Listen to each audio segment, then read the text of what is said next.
So I'm smiling because when I started meditation, I always talk about it because I can't stop talking about it. It was on a complete reluctance. I thought it is meant for old people and definitely not for me.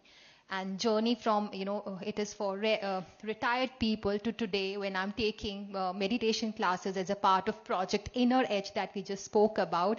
I just smile and thinking about like what I used to think and where I am today.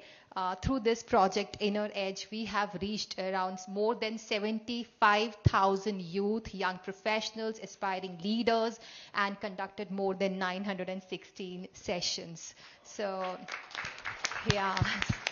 So I have to stop myself from talking, and it's better I pass it on to my panelists here. And we begin with Professor Jagdish, sir.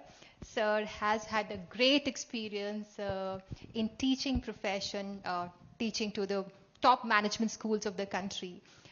So what brings you here? I see you every time, everywhere, in every program. What brings you here? Like, you're there everywhere, every GCML, trying to be there at every RCML.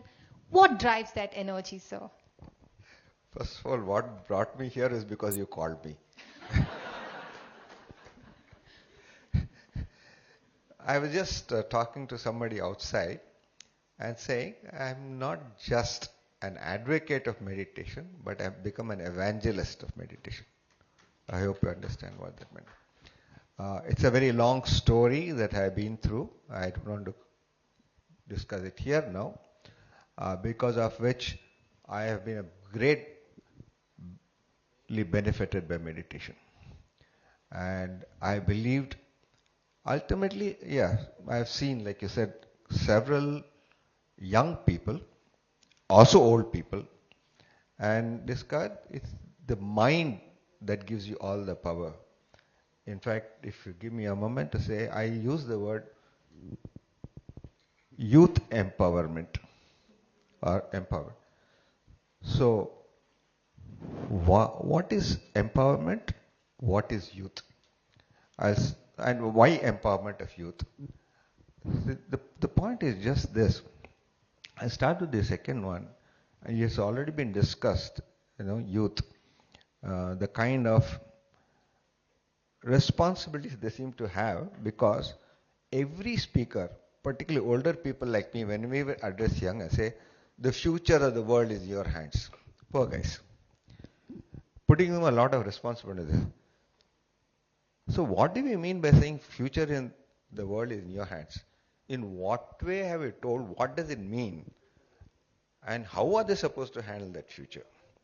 As if we have handled the future very well.